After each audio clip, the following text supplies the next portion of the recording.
Двогодинний допит у ДБР. П'ятого президента України Петра Порошенка слідчі вже вдруге викликали на розмову у справі про можливе ухиляння від сплати податків при купівлі-продажу телеканалу «Прямий». В ній Порошенко проходить як свідок. Поки п'ятий президент був на допиті, під будівлею Держбюро розслідувань зібралися два мітинги проти Порошенка і на його підтримку. Не обійшлося без інцидентів. Коли Петро Порошенко вийшов після допиту, невідомі почали жбурляти в нього яйцями. Про все докладніше Вікторія Аблязова. О 9:30 ранку Петро Порошенко приходить на допит до Держбюро розслідувань. Тут проти нього вже зібрався антимітинг з десятка людей. Мітингувальники вимагають посадити Порошенка на 12 років з конфіскацією майна. І не лише у справі купівлі-продажу телеканалу «Прямий». Що стосується каналу «Прямий», це канал Порошенка, я так розумію.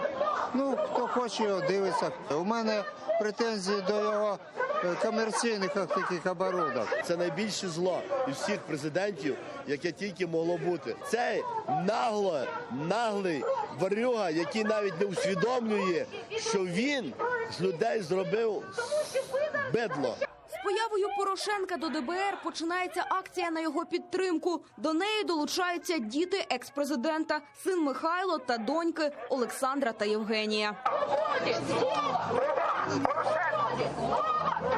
Не утискають канали Медведчука, котрий має власності 4 канали, котрий відверто веде пропагандистську риторику, антиукраїнську. До них ніяких питань чомусь не виникає. До Медведчука питань не виникає.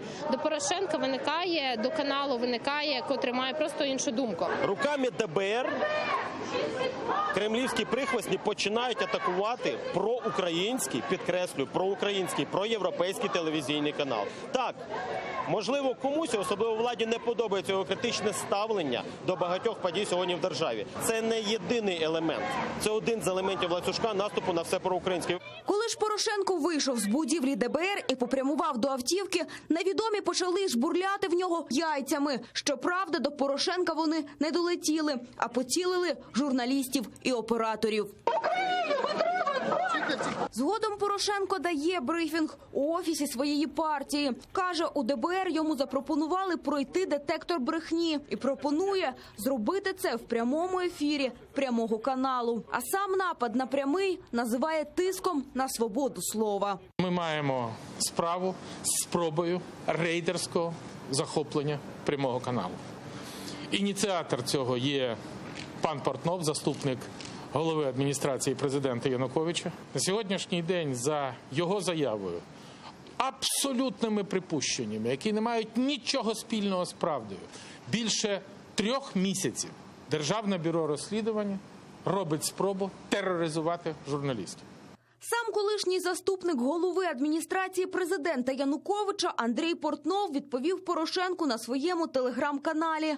Мовляв, справа не в свободі слова, а виключно в акціях телеканалу «Прямий», які Порошенко нібито оформив на кіпрську компанію, на підставну особу колишнього регіонала Володимира Макеєва. І слідчі мають довести, що купівля, продаж і фінансування каналу «Прямий» здійснювалися на вкрадені державні кошти. Це не перша справа проти Порошенка в ДБР і вже другий допит, на який він приходить. Серед справ проти екс-президента у ДБР – рішення Порошенка влітку 2014-го про контрнаступ на Донбасі, а також проходження українських кораблів Керченською протокою. Тоді у листопаді 2018-го російські силовики захопили 3 українських військових кораблі разом із 24 моряками. Вікторія Аблязова, Максим Кондратенко, Заман, АТР.